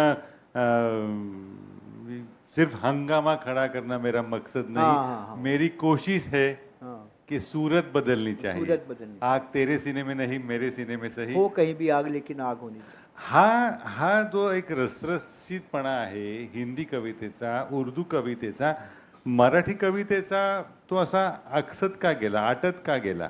हां, तुम्ही कोणी खिशात दगडं आणली नाही आहेत ना, आणि माझी आत्ताच तब्येत बरी झाली आहे आणि मी घरी एकटा राहतो, माझा पत्ता बित्ता घेऊ नका. गेल्या 30-40 वर्षामध्ये मराठी लोक हे असे आत असे आक्रसत गेलेले आहेत. त्याची कारणं, मी मराठी आहे पण मी असा नाही आहे, त्याची कारणं शोधावी लागतील आपल्याला. त्याची कारणं इतकी सोपी नाही आहेत की आपण जजमेंटलने ते जरा, मला असं वाटतं की MMRDA रिजन आज इतका मोठा आहे, पण आपण ठाणे आणि मुंबई घेऊ, या 2 महत्त्वाच्या शहरांमध्ये मला काहीही से नाही आहे. हे शहर माझ्याशिवाय इतर मंडळींच्या सहकार्याने चालवता येऊ शकतं, हे 30-40 वर्षापूर्वी लक्षात आल्यानंतर मराठी माणसं हळूहळू मागे गेली. दुसरं, हे माझं असेसमेंट आहे, कारण मी गिरगावात वाढलो आहे आणि आता मी गुजराती बहुल एरियात राहतो, त्यामुळे दोन्ही कॉन्ट्रास्ट बघितलेले आहेत. इथे या व्यवस्थेमध्ये मला काहीही स्कोप नाही आहे मराठी माणसाला, हे पहिलं कारण. दुसरं कारण हे की आर्थिक सत्ता मुंबईत एवढी वाढत गेली की आहे पैसा तुझ्याकडे, माझ्याकडे आहे. मी कोणाचे नाव घेत नाही, मला कोणाच्या विरुद्ध बोलायचं नाही आहे, पण परवा आम्ही, माझा कार्यक्रम परवाचा संपल्यानंतर मी आणि अकोलकर आम्ही जेवायला गेलो, आणखीन 2-3 लोक होते. तिकडे एक परिवार बसला होता. ते इतका प्रचंड आरडा-ओरडा करत होते आणि इतकं प्रचंड हसत होते, ग्रास पाडत होते, आणि आपण जर त्यांच्याकडे बघितलं, आमच्याकडे पैसे आहेत, हे आम्ही हॉटेल विकत घेऊ शकतो, अशा समाजाचे ते होते. आताच्या तर 2च गोष्टी आहेत, चुप बसा किंवा थोबाड फोडा. हा एक असा. दुसरं, मला एक कळत नाही की माझ्या लहानपणी 60s, माझं म्हणजे 60sमध्ये मी लहानाचा मोठा झालो, तेव्हा मराठी माणसं खूप छान दाद द्यायची. हां, आता दाद म्हटली की त्यांना काय पोटात कळ येते, असे बसून जातात तुमच्याकडे. त्यामुळे मी एकदा हो नाही, हे दिस इज नॉट गुड. हे बघा, मराठी मी अनेक फॅमिलीजची मुलं शिकवतो. जर मी म्हटलं की अमक्या हा आहे ना, हे अमुक आहेत, त्यांचे वडील गेले, तर तसा ब्लँकली बघतो, इमिजिएटली हात पकडायला, आय एम सो सॉरी. हे सोशल स्किल्स मराठी लोकांच्यात नाही आहे, आपल्या मुलांच्यात पण नाही आहे. हां ठीक आहे, आई गेली, बाप पण जातो, अच्छा मग तू इतका आध्यात्मिक झाला आहेस 25व्या वर्षी, चांगली गोष्ट आहे. दाद आपण देत नाही, you have to react, you have to say, चांगली गोष्ट आहे, चांगली गोष्ट आहे. हां, म्हणजे मला आवडलं आहे. पण आणि दुसरं असं की दाद देतात ती अशी देतात की नवऱ्या मुलीचा एक डोळा छोटा आहे नाही, आता ही प्रतिक्रिया त्यांची काहीच गरज नाही आहे ना. किंवा आजीला घेऊन जातो आपण, तर आपण म्हणतो की आजी तिकडे पायरी आहे, नाही तर पडशील, नाही तर पडशीलची गरज नाही आहे, माइंड युअर स्टेप. वा वा वा, महत्वाचा मुद्दा आहे. Mind your step. नाही, मला भीती वाटते की ती पडेल, मग तुझी भीती तू तिला तिच्या मनात का टाकतोयस? वी विल, मराठी लोकांना, मी मराठी म्हणून सांगतोय, मराठीत माझी 22 पुस्तकं आहेत, मराठी माझी मातृभाषा आहे. आपल्याला इमिजिएटली काहीतरी येत्या 5 वर्षात स्वतःमध्ये कंप्लीट रिवॅम्प करावा लागेल, नाहीतर येणारा जो काळ आहे तो इतका वेगळा येणार आहे की आपल्या मुलांना उभंच राहता येणार नाही. साहेब, तुम्ही आम्ही ज्या वर्तमानपत्रात काम केलं, प्रकाश जोशी माझे मित्र इथे आलेले दिसत नाही आहेत कुठे, आम्ही ज्या संस्थेत काम केलं तिकडे आम्ही मराठी लोक अत्यंत प्रेमाने, अतिशय मेहनतीने काम करत होतो, आम्ही पगारवाढ. पण साहेब, तिकडे बंगाली लोक ज्या पद्धतीनं काम करत होते, त्यांच्यातला जो एकजूटपणा होता, ते ह्याच्या दिवशी अल्पोना म्हणजे रांगोळी काढायचे, ते धोतर नेसून यायचे. आपला 27 वर्षाचा मुलगा धोतर नेसून जाईल का बाहेर? त्यामुळे आपल्याला असे खचले पण आल्यासारखं मला, आणि त्याचा परिणाम असा झाला आहे की नॉर्थला आजसुद्धा जर तुम्ही काव्य संमेलन ठेवलं, इंदर जैन इकडे आले, ते नॉर्थचे आहेत, मी नॉर्थचे आहे, काय ते दाद देतात, यार फिर से बोलो यार, तुम देखो क्या बोला आहे. आपल्या जेवणाची वेळ झाली आहे का? हां, मला ते आपण हाच विचार करत नाही की मरू दे रे जेवण, जरा मी हे ऐकतो ना जरा. तर त्यामुळे आपण असे नाही, आपल्या अवतीभोवतीचे प्रचंड अशा भिंती उभ्या केलेल्या आहेत, तिथे तुम्हाला दाद मिळाली की कवी चांगलं म्हणणार ना. हाँ, वो एक शेर सुना और मैं आगे जाऊं. शय का मतलब समझते, शय का मतलब होता है वस्तु, लेकिन यहाँ पर शय का मतलब है खिलौना. कोई शय बेचने वाला गली से जब भी गुजरेगा. एक खेळणंवाला, खेळणं विकणारा विक्रेता, तो गल्लीत असा जातोय. माझी मुलगी बाल्कनीत उभी आणि ती बघते. हां, मला हे खेळणं पाहिजे. 4-5 वर्षाची आहे. कोई शय बेचने वाला गली से जब भी गुजरेगा तो मेरी लाडली बेटी मेरी जेबे टटोलेगी. की बापाच्या खिशात पैसे आहेत की नाही. हा अनुभव आपल्या सगळ्यांना आलेला आहे. तर असे अनुभव आल्यावर तुम्हाला मा म्हटलंच पाहिजे.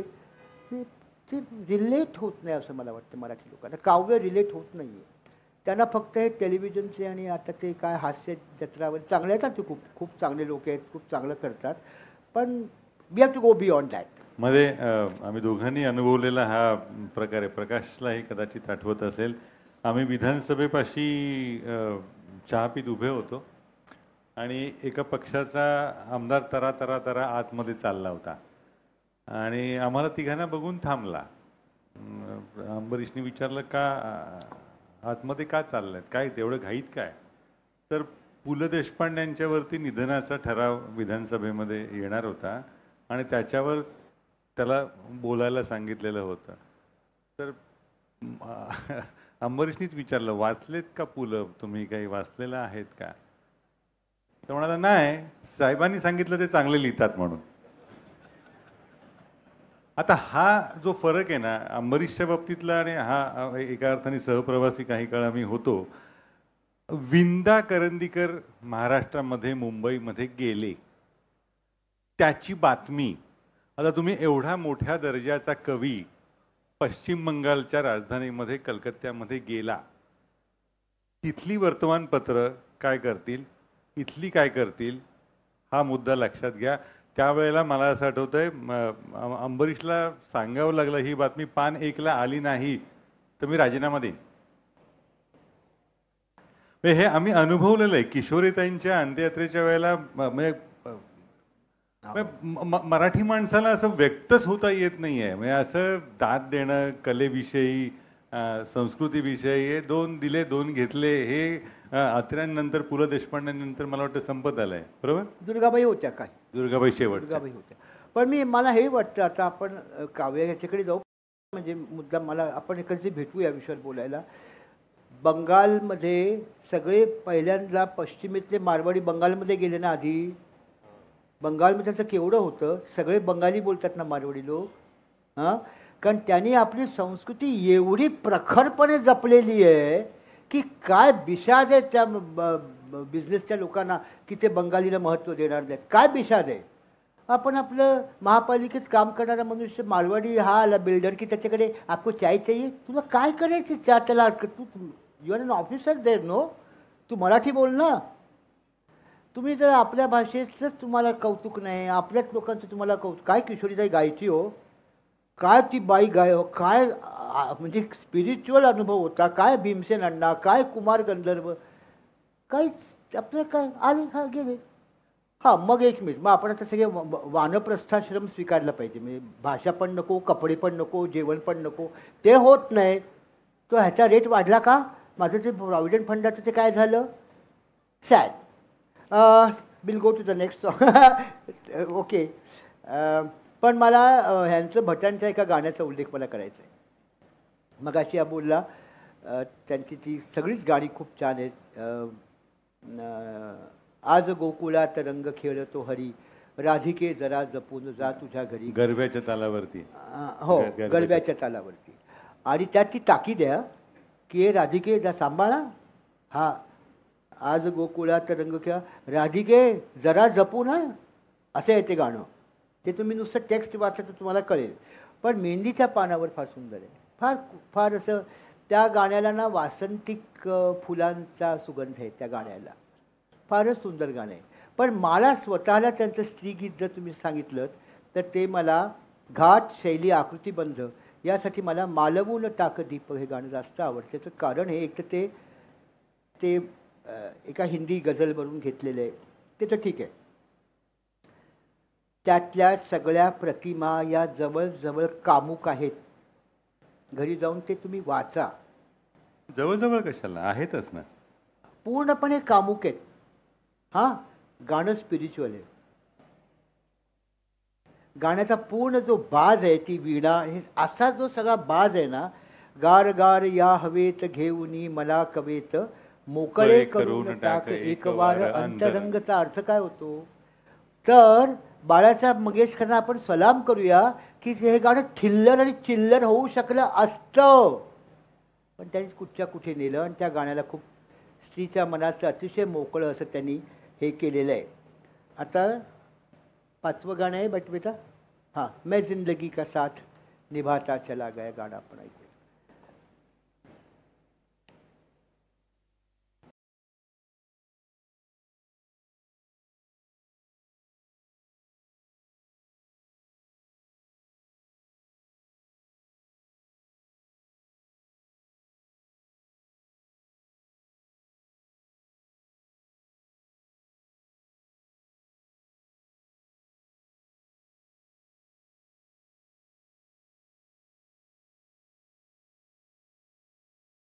आपण माणसाळलो ते हिंदी सिनेमाच्या गाण्यांमुळे, हे कधी विसरू नका.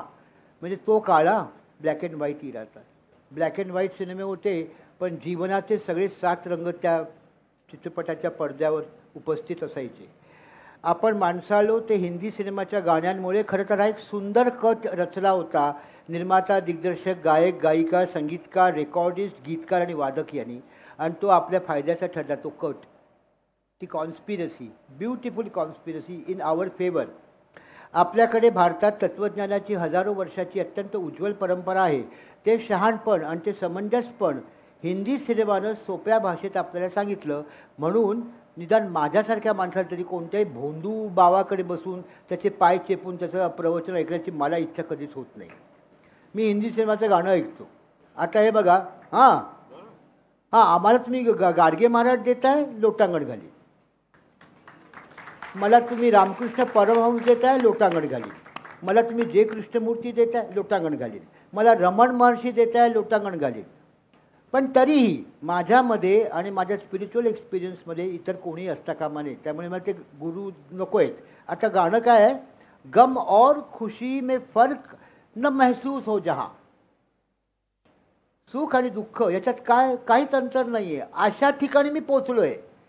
गम और खुशी में फ़र्क न महसूस हो जहाँ, मैं दिल को उस मकाम पे लाता चला गया, मैं जिंदगी का साथ निभाता चला गया. आता तुम्ही गीतेकडे या.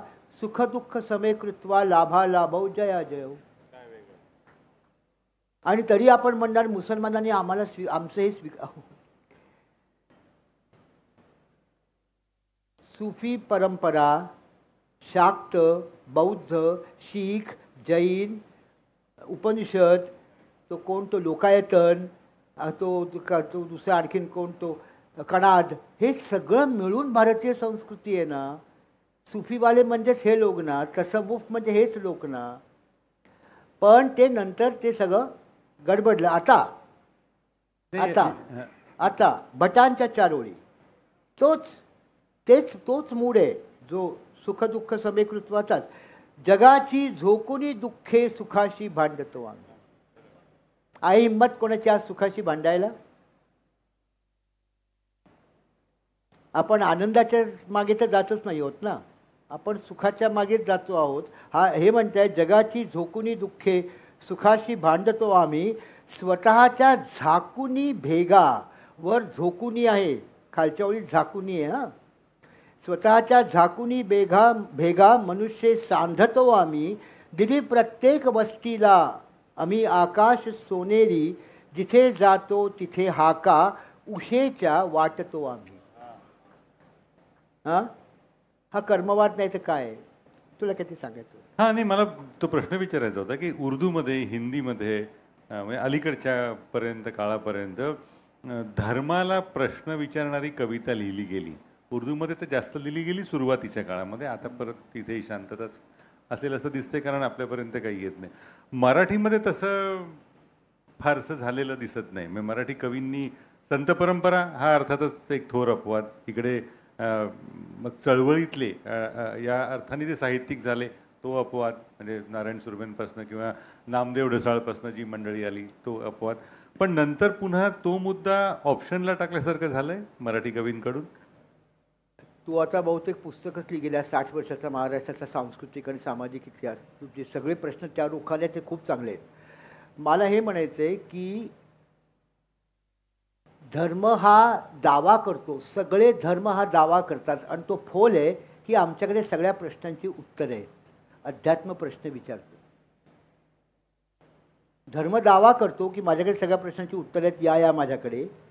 अध्यात्माकडे जा आणि अध्यात्माचा अर्थ जो आपण घेतला आहे तो बुवाबाजीच्या जवळ जातो म्हणून लोक अध्यात्म म्हटलं की नाही म्हणतात.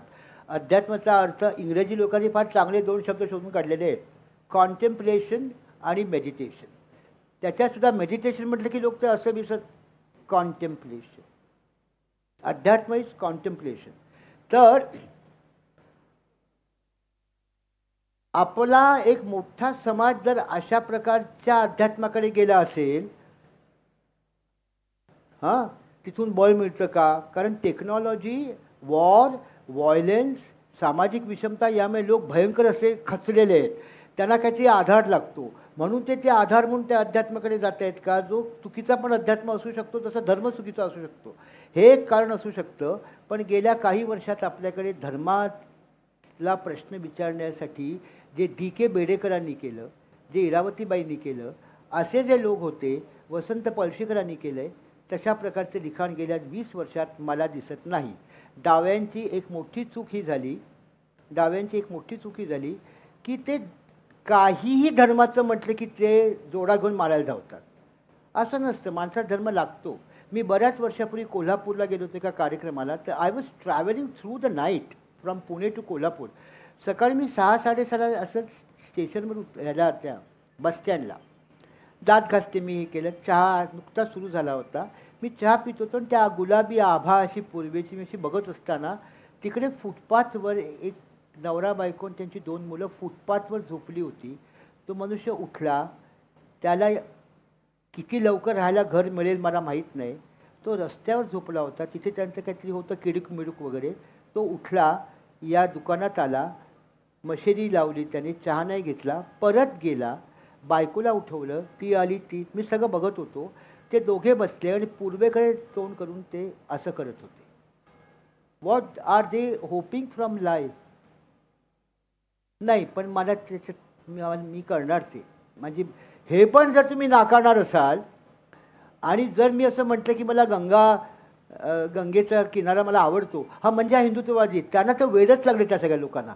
सकाळी उठून कोण हिंदुत्ववादी याची ते शोध घेत बसतात आणि मग त्यांना कळतं की आपला फक्त म्युच्युअल ॲडमिरेशन क्लब झालेला आहे. मी यांची तारीफ करतोय, ते ह्यांची करतायत आणि सगळे मिळून हिंदुत्ववाद्यांशिवाय घालतायत. हिंदुत्ववाद्यांच्या प्रचंड चुका आहेत. धर्माच्या बाबतीत ते प्रचंड असहिष्णू आहेत. पण ही पद्धत नाही. तुम्हाला त्यांना वसंत पळशीकर, इरावती कर्वे, दुर्गाबाई भागवत, गोविंद तळवलकर याच परंपरेचं उत्तर द्यावं लागेल. तुम्ही हा असा छिछोरपणा केलात ना, तर तो उर्दूत एक शेर आहे, कुणाचा आहे माहीत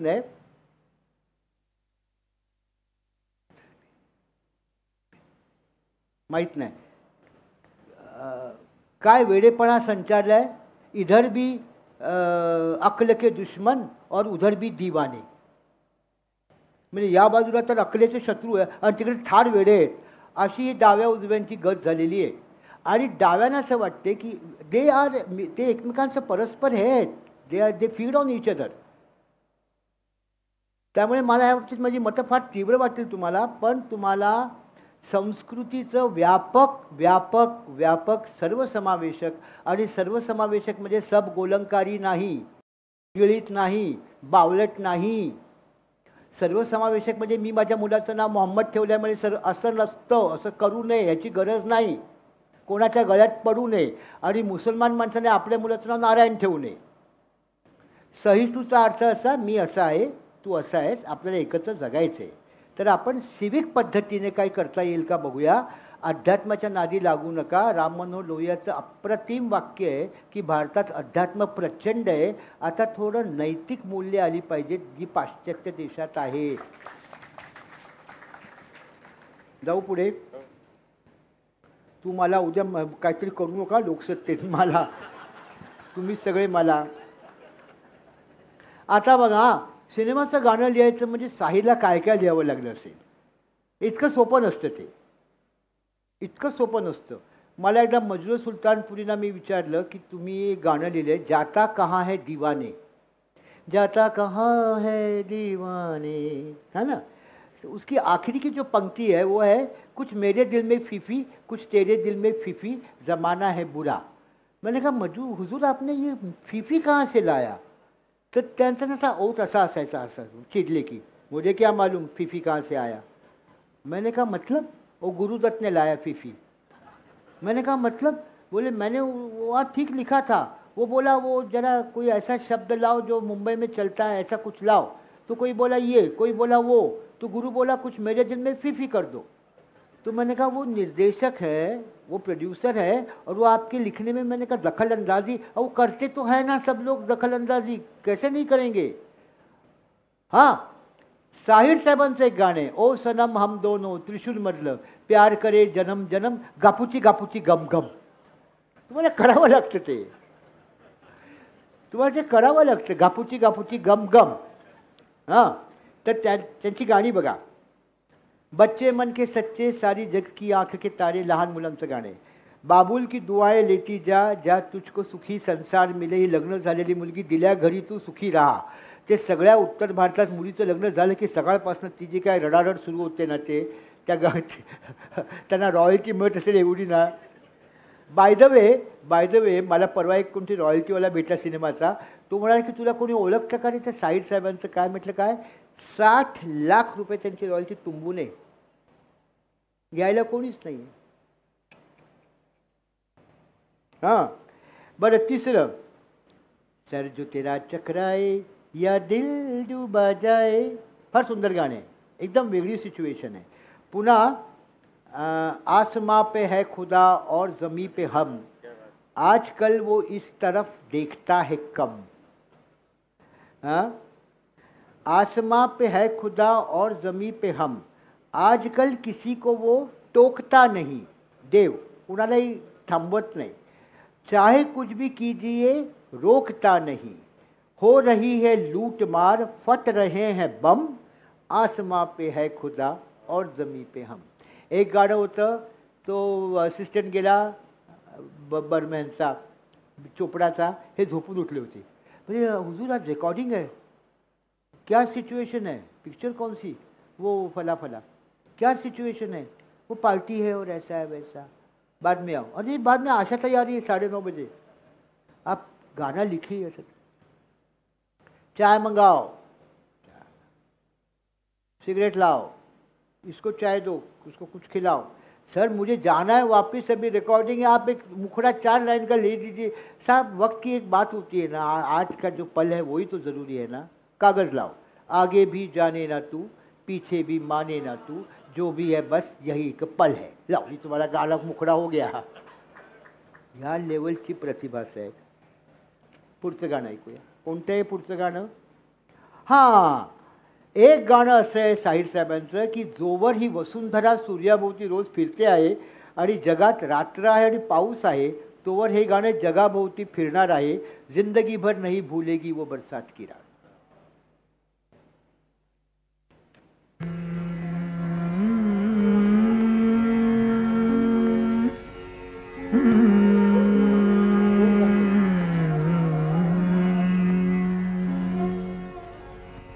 जिंदगी भर नहीं भूलेगी वो बरसात की रात, एक अनजान हसीना से मुलाकात की रात, जिंदगी भर नहीं भूलेगी.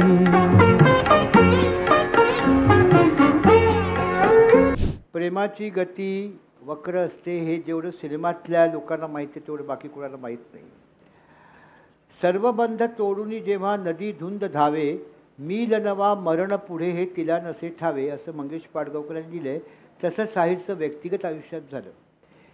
त्यांना विलक्षण संकोच होता. त्यांची पहिली मैत्री लाहोरला होती. बापाने नाही म्हणून सांगितलं तरी ती त्याला भेटायची आणि ते झाडाखाली फक्त एकमेकाच्याकडे असे बघत उभे राहायचे आणि जायचे. प्रचंड संकोच तो काळ होता ना. आणि दुसरीकडे सावधी असायची ती की कोणी बघेल का बरं मी मुसलमान, त्या पहिल्या मुलीच्या बापाने सांगितलं की तो मुसलमान आहे, तो नको. तर ते असे ह्याच्यातनं काय निघेल की नाही नीट, की मला दुःख होईल, तर ते सावध असायचे. तर बर्ट्रंड रसेलचं एक फार सुंदर वाक्य आहे. इकडे जे 25 वर्षाची मुलं मुली असतील त्यांनी ते लक्षात ठेवावं. मग अर्थात 75 पण लक्षात ठेवू शकतात, कारण प्रेमावर सगळ्यांचा अधिकार आहे. The most fatal thing to love is caution. The most fatal thing to love is caution. माझा ह्याच्याकडे आपण प्रेमाची व्याख्या विस्तारू. हा माझा खूप जवळचा मित्र आहे, पण जर याला माझ्याविषयी संशय आला तर तो फक्त Amba you wearing a nice shirt असं तो पुढे जाईल, प्रेम संपेल. जेव्हा मनुष्य साशंक होतो तेव्हा प्रेम संपतं. आणि ऑस्कर वाईल्डचं आहे ते तर फॅन्टॅस्टिक आहे. आता ऑस्कर वाईल्ड हा इम्पिरियलिस्ट होता म्हणून त्याला कोट करायचं नाही असं इकडची विद्वान अजूनही मानत आहेत, आणि तिकडच्या लोकांनी त्याला कोट करायला सुरुवात केलेली आहे. Every man kills the thing he loves. प्रत्येक पुरुष ज्याच्यावर प्रेम करतो त्याला मारून टाकतो, तिला मारून टाकतो. Every man kills the thing he loves. The brave does with a sword. जो शूरवीर असतो तो तलवार घेतो आणि आपल्या प्रेमपात्राचं मुंडकं छाटून टाकतो. The coward does it with a kiss. आता अशी जर प्रेमाची इतकी बिकट रचना असेल तर मी तुम्हाला त्याच्या 4 ओळी वाचून दाखवतोय आणि मग गाण्याकडे जाऊ आपण. आता साहिर आपल्या प्रेयसीला उद्देशून म्हणतायत, मैं फूल ताक रहा हूँ तुम्हारे जुडे में. वाचलीस तू? मैं फूल ताक रहा हूँ, तुझ्या आंबाड्यात मी फूल खोवतो आहे. मैं फूल ताक रहा हूँ तुम्हारे जुड़े में, तुम्हारी आँख मुसर्रत से झुकती जाती है. तुझ्या डोळ्यात प्रसन्नता आहे आणि तुझी नजर खाली झुकलेली आहे. इतकी तू आनंदी झाली आहेस कारण मी फूल तुझ्या केसात माळतोय. मैं फूल ताक रहा हूँ तुम्हारे जुड़े में, तुम्हारी आँख मुसर्रत प्रसन्नता आनंद से झुकती जाती है. न जाने आज मैं क्या बात कहने वाला हूँ. अनश्योर, संशय. प्रेम आहे सांगू की नको सांगू. न जाने आज मैं क्या बात कहने वाला हूँ. जबान खुश्क है, घसा कोरडा है. आवाज़ रुकती जाती है, आवाज़ फुटत नहीं है. काय बोलणार मी तुला. तसव्वुरात की परछाईयाँ उभरती हैं. माझ्या डोळ्यासमोर वेगवेगळ्या कल्पनांच्या, तसव्वुर एक, तसव्वुरात अनेक कल्पना, अनेक कल्पनांच्या सावल्या फिरत आहेत माझ्या नजरेसमोर. सावल्या, कल्पनांच्या सावल्या. तसव्वुरात की परछाईयाँ उभरती हैं. पुढची ओळ क्या लिखी है यार. मेरे गले में तुम्हारी गुदाज बाहें हैं. माझ्या गळ्यात तुझे गुबगुबीत हात आहेत. तुम्हारे होठों पे मेरे लबों के साए हैं. तुझ्या ओठावर माझ्या ओठांची सावली पडते आहे. मुझे यकीन है, आता परत त्याची आशा जागृत होते. मुझे यकीन है कि हम अब कभी न बिछड़ेंगे. परत संशय, तुम्हें गुमान है कि हम मिल के भी पराए हैं. त्यामुळे त्याचं प्रेम असफल झालं आणि त्याच्यातनं एक उत्कृष्ट गीत निघालं, चलो एक बार फिर से अजनबी बन. आता आपल्याकडे 2 गाणी आहेत.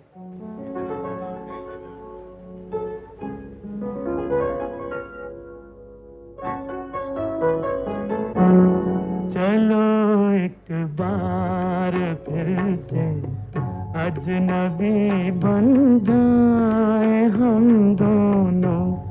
चलो एक बार फिर से अजनबी बन जाए हम दोनों. आता मी शेवटची 5-1 मिनटं आहेत त्याच्यात तुला काय बोलायचं. मी रॅपअप करतो कारण आपल्याला दुसराही कार्यक्रम आहे. हा आजचा लोकसत्तेचा समारोपाचा कार्यक्रम आहे आणि मला इतकं बरं वाटतं आहे की आपण 2 श्रेष्ठ भारतीय कवींना आज अर्घ्य देतोय संध्याकाळी. ही फार सुंदर पद्धत आहे समारोपाची. ही पहिली गोष्ट. दुसरी गोष्ट, मी गायलो तर म्हशी आणि गायी किती दूध देतील याच्यावर अमेरिकन शास्त्रज्ञ संशोधन करतायत.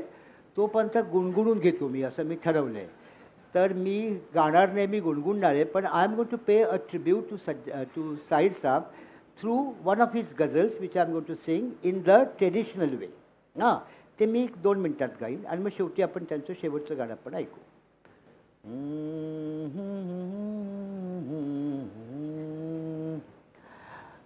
ती म्हणते की आम्ही प्रेम करतो, मी प्रेम करते, लोक मला शिक्षा करतात, काय मूर्ख आहेत, निखाऱ्यानं आणखीन वारा घालते.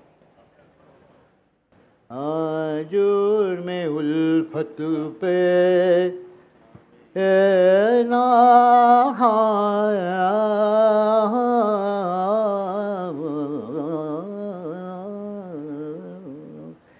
जून में उल्फत पे हमें लोग सजा देते हैं. जून में उल्फत पे हमें सिनेमाते लोग सजा देते हैं. जून में उल्फत पे हमें लोग सजा देते हैं. कैसे नादान है तेरे, कैसे नादान है शोलों को हवा देते हैं. झालं. शेवटची जी ओळ आहे दिदींना त्यांनी रोशनलालनी अशी म्हणायला सांगितली, काय गाण्यात भाव ते आणतात संगीतकार आणि गायक वगैरे आणि गीतकार. शेवटची ओळ ती म्हणते, जोर में उल्फत पे हमें लोग सजा देते हैं. शेवटी लोक हेच करणार, मला शिक्षाच क्या बात आहे. शेवटी आपण कार्यक्रमाचा समारोप, मी आपला अत्यंत आभारी आहे, मी यांचा आभारी आहे, मी लोकसत्ता टीमचा आभारी आहे. अल्लाह तेरो नाम या गाण्याने आपण या कार्यक्रमाचा समारोप करणार आहोत. धन्यवाद, खूप खूप धन्यवाद.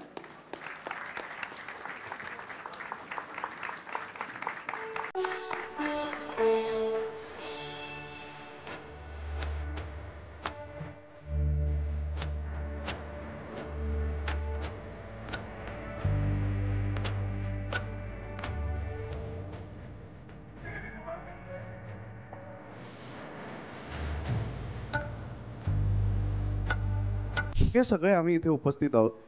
आम्ही तुमच्यावरती प्रचंड प्रेम करतो, हे माहिती आहे तुम्हाला. असा मला संशय आहे. संपला विषय, एवढंच हवं होतं आपल्याला. होऊन जाऊ दे टाळ्या एकदा. यानंतर मी काही मान्यवरांना मी काही आमंत्रित करतो इथे. एक छायाचित्र आपण ह्या सगळ्यांचं घेऊया. सन्माननीय खासदार नरेश म्हस्के साहेब, आपल्याला विनंती आहे, या न हो या, असं कसं. आज सगळं इथे प्रेमाचंच आहे, या. यानंतर मी आमंत्रित करतो माजी खासदार माननीय विनयजी सहस्त्रबुद्धे साहेबांना, या साहेब. यानंतर आमंत्रित करतो ठाणे महानगरपालिकेचे माननीय अतिरिक्त आयुक्त प्रशांत रोडे साहेब यांना. त्यानंतर आमंत्रित करतो ठाण्याचे माननीय सहपोलीस आयुक्त डॉक्टर ज्ञानेश्वर चव्हाण साहेब यांना. यानंतर आमंत्रित करतो माननीय उपजिल्हाधिकारी डॉक्टर संदीप माने साहेब यांना. आणि त्यानंतर आमंत्रित करतो कौटिल्य मल्टी क्रिएशनचे माननीय मनोज चौधरी साहेब यांना. एक छानसं समूह छायाचित्र होऊन जाऊ दे.